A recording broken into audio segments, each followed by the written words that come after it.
Salut tout le monde, on se retrouve pour la deuxième partie de ma vidéo Manga Tech. Après vous avoir montré ce que j'avais chez mes parents, j'ai envie de vous montrer ce que j'ai dans mon appartement étudiant. Donc voilà, c'est parti.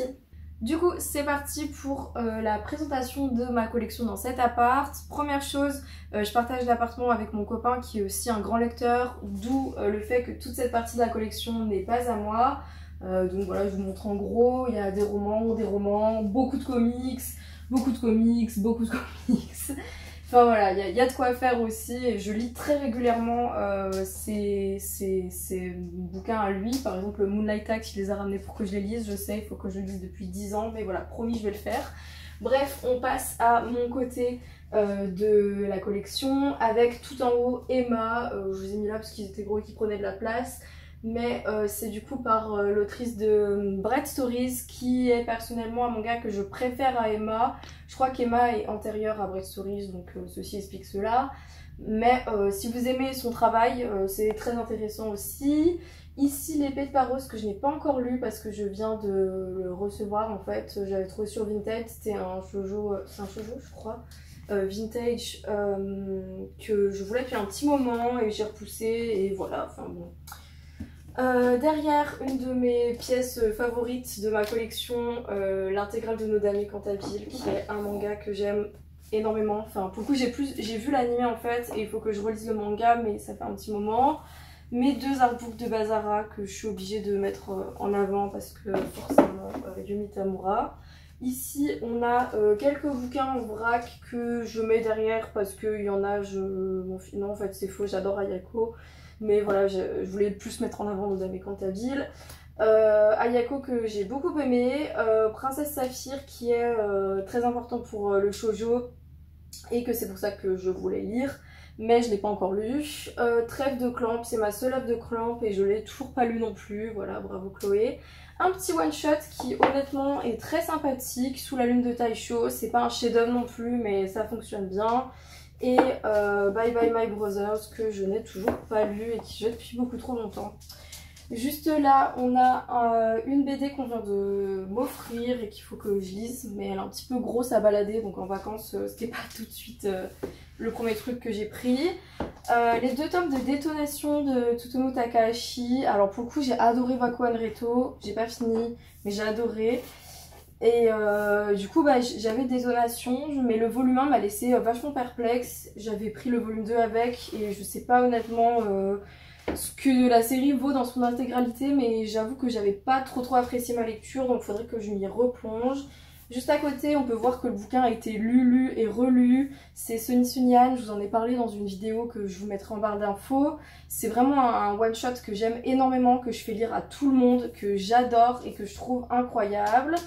Juste à côté, on a Au fil de l'eau d'Aoi Ikebe, qui est une autrice qu'on voit assez peu en France et j'ai pas trop aimé.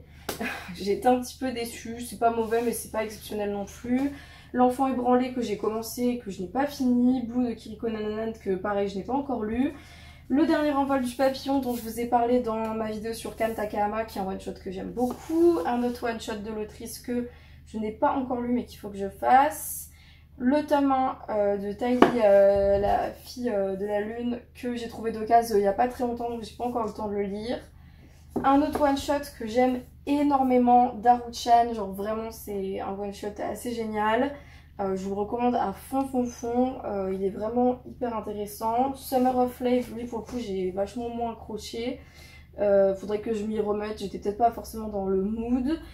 Robo Sapiens, j'ai pris le coffret parce que tout le monde l'achetait et tout le monde disait que c'était incroyable. Mon copain l'a lu entre temps, il n'a pas trouvé ça exceptionnel. Du coup, ça m'a pas donné envie de me replonger dans le truc, mais il faut que je le fasse. Quelques romans qui traînent ici, mais la plus grosse partie de ma collection de romans est chez ma maman. On descend un peu. Maria du Kamimura qu'il faut que je lise, que j'ai depuis très longtemps, mais il faut que je le lise. Un petit one shot pas facile à se procurer de Mizu Sahara, mais qui pourtant est super. C'est un Pass, il est vraiment sympa quoi. C'est pas non plus le chef-d'œuvre de l'année, mais voilà, ça fonctionne.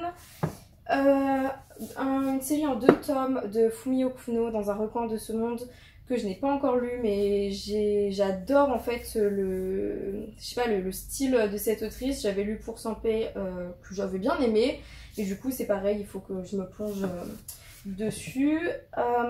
Les femmes du Zodiaque, j'avais bien aimé le premier volume. Je viens de m'acheter le tome 2 il n'y a pas hyper longtemps. Bon, le premier volume c'est comme ça des recueils d'histoires. Il y a des histoires qui sont vachement plus réussies que d'autres et du coup j'avais pas été forcément saisie par la grâce, notamment par celle du Bélier. Je suis Bélier donc j'avais un petit peu les boules. Nos meilleures vies, très sympa. My Broken Mariko, que j'avais trouvé correct. Une petite série qui pour le coup là est vraiment très chouette, de chez Naban, Demande à Modigliani, qui franchement est très sympa. Ça parle d'art et d'étudiants en art et voilà, ça fonctionne bien, il y a des jolies planches. Petit spot Akiko Higashimura. Comme vous pouvez le constater, j'ai des tomes du Tigre des Neiges que je dois ramener chez ma maman. Et Tokyo Tarareba que j'aime énormément, mais j'en ai déjà beaucoup parlé donc on va pas s'attarder là-dessus. Le disciple de Doraku, qui est une série qui, je ne sais pas si un jour on aura la suite, que j'ai pris parce que j'adore Natsuko no Sake. Les 2 premiers tomes sont chez mon papa, si je dis pas de bêtises.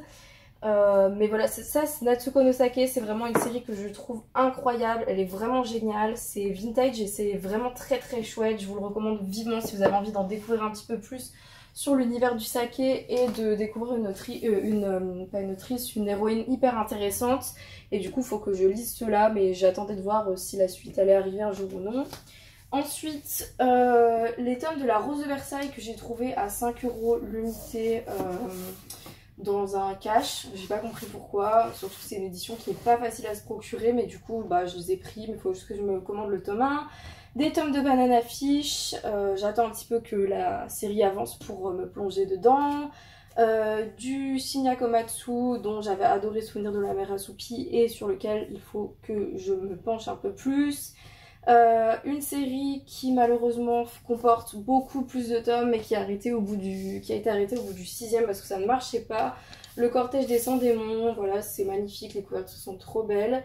On m'avait dit que au moment où ça s'était arrêté dans la série, c'était convenable et c'était pas frustrant, donc pareil, il faut que je me penche dessus. Saru, qui est un petit Daisuke Igarashi que j'aime bien, mais c'est pas du tout mon préféré. Je préfère largement Sorcière, qui est vraiment génial à mon humble avis. Juste à côté, un Daisuke Igarashi que j'ai mis un temps fou à trouver. Enfin, en fait, j'ai eu le 2e tome en premier et j'ai mis un moment à trouver le premier en prix normal. Et du coup, j'ai juste d'avoir les 2, donc je suis très contente. 2 petits one-shots qu'il faut que je lise. Ça, on me l'a offert et je ne l'ai pas encore lu. Désolée, Laureline. Kaikizen, Retour vers la mer, un classique, ça fonctionne bien. C'est pas non plus le chef-d'œuvre de toute ma vie, en tout cas pour moi. Mais j'avais bien aimé l'histoire et du coup, je garde. La musique de Marie, j'avais commencé et je sais pas, j'avais pas... Je sais pas, il y avait un truc qui m'avait pas trop plu, donc je pense que c'était pas dans le mood, donc il faut que je m'y repenche dessus. Le livre jaune, alors ça c'est parce que ça a été cité dans un truc lié à Taiyu Matsumoto que j'adore. Je crois que c'est un auteur ou une autrice qui l'a influencé, ou je sais plus exactement. Du coup forcément je me suis ruée dessus, mais c'est assez particulier et ça ne m'a pas laissé un souvenir impérissable. Ici, pour le coup, quelque chose qui me laisse un souvenir impérissable, du Kyoko Okazaki, avec notamment Alter Skater qui est génialissime. J'ai lu aussi River's Edge que j'aime énormément et je suis en train de compléter cette autre série qui, par contre, je crois ne plaît pas trop, mais bon, dans le doute, j'ai envie de découvrir. Un petit one-shot que je n'ai pas encore lu. Ensuite, quelques comics. J'ai une partie de la collection Fable, j'ai lu une partie que je trouve très sympa, c'est vraiment un comics que j'aime bien. Je pense que c'est pareil, ça fait partie des comics qui sont des bonnes portes d'entrée pour débuter l'univers du comics. Mais voilà, ça parle de royaume de contes de fées, donc on n'est pas sur du super-héros, mais voilà, je vous le recommande. Un petit one-shot, j'avais envie de découvrir un petit peu le travail de Jeff Lemire, qui est un auteur assez réputé, et j'avais trouvé ça sympa. C'est pas non plus un chef-d'œuvre absolu, mais c'était très chouette. Descender, le tome 1, ça c'est un truc que j'ai trouvé dans un cache. En fait j'ai adoré les couvertures de Descender et du coup j'ai trouvé le tome là dans un cache à genre 5 €, donc je l'ai pris, mais je l'ai pas encore lu. Hellblazer, ça j'ai bien aimé le premier tome. Faut que je me prenne le tome 3 et que je relise tout d'une traite. Mais voilà, un comics qui était dans l'offre à je sais plus combien, qui était à 5 € ouais, de chez DC là, et c'était très chouette. Bête de somme, alors ça c'est un comics que j'aime énormément, je vous en ai déjà parlé dans un bilan lecture, il faut que je lise le tome 2 parce que je viens de me l'acheter. Invincible, alors ça je me suis pris le tome 1 et on m'a offert les 2 suivants parce que j'avais bien aimé la série d'animation dont je l'ai déjà parlé. Et enfin un bouquin qui a été primé à Angoulême et franchement qui est très chouette. Moi j'aime beaucoup cette BD, le style graphique est incroyable. Et ouais, vraiment ça m'a beaucoup marqué, je la fais lire un peu à tout le monde si vous avez envie de découvrir cela. Hop, et c'est tout pour cette bibliothèque. Alors, on parle un petit peu de cette bibliothèque qui est séparée en deux du coup avec les bouquins de mon copain. Là, il y a quelques bouquins que je dois lire ou que j'ai lus et qu'il faut que je range. Donc le one-shot de Fumi Yoshinaka que j'ai envie de lire depuis super longtemps et qui est en fait l'autrice du Pavillon des Hommes, et c'est pour ça que voilà, il faut que je le lise d'autant plus puisque j'ai adoré le Pavillon des Hommes, c'est génialissime. Destination Terra, il faut que je trouve sa place parce que franchement c'est un gros coup de cœur aussi. Ici j'ai fait un petit compartiment Matsumoto, mais avec seulement les Matsumoto qu'en fait j'ai ici, j'en ai d'autres éparpillés un peu partout.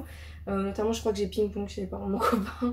Mais voilà, des mangas que j'adore, Gogo Monster j'aime tout particulièrement. Number 5 j'avais essayé mais j'ai eu du mal donc il faut que je m'y replonge.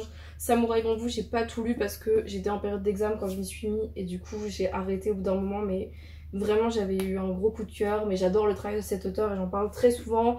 Et tout en bas un espèce d'énorme fouillis où on retrouve des trucs que j'ai pas aimés, des trucs que j'ai moyennement aimés, des trucs que je me dis qu'il faut que je vende et des trucs que je ne lirai plus, voilà. Mais voilà.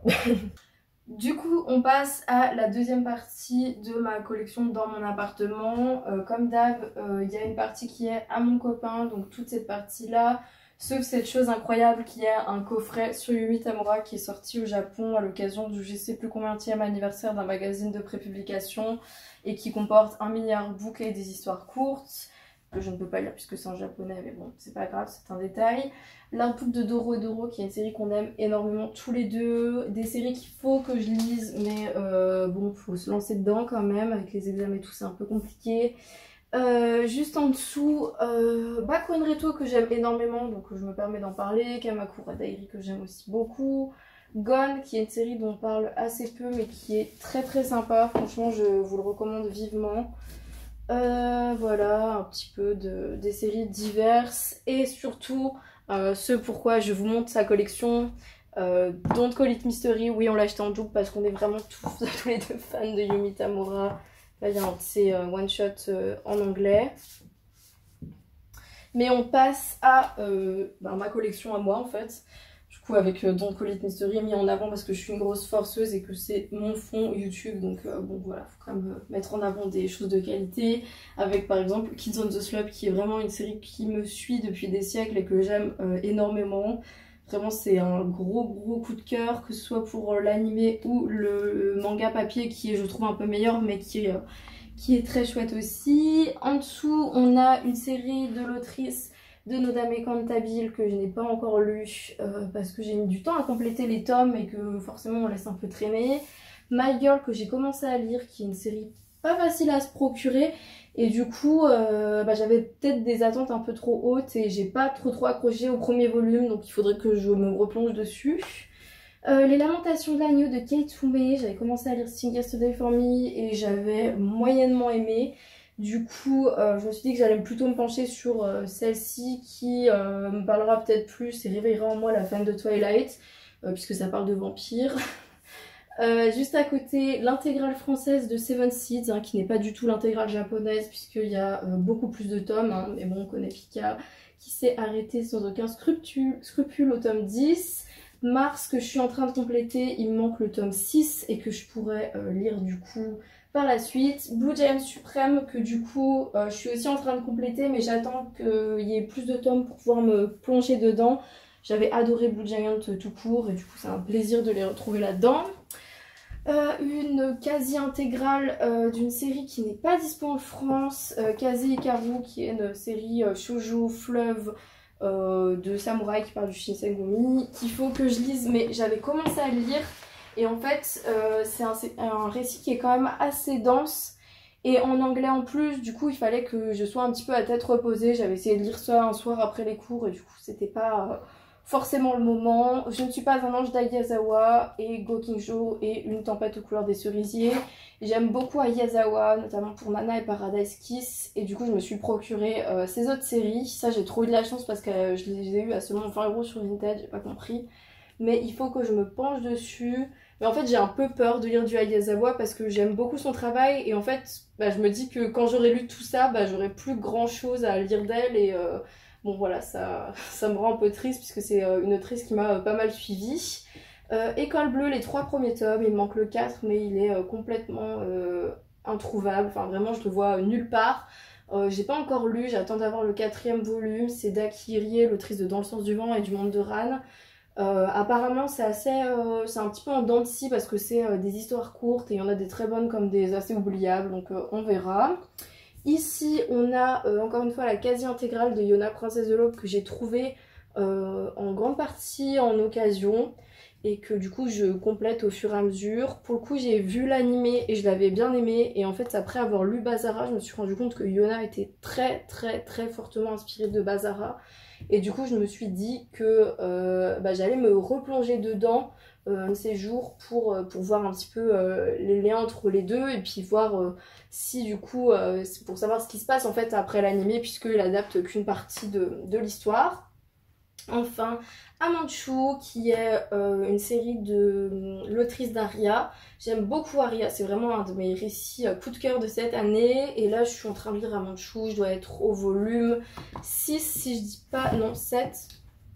7, si je dis pas de bêtises. Et du coup, j'aime beaucoup. C'est moins... c'est assez différent d'Aria. Aria était un immense coup de cœur, donc forcément, ça fait pas du tout le même effet de découvrir Amanchu, mais j'aime beaucoup et voilà.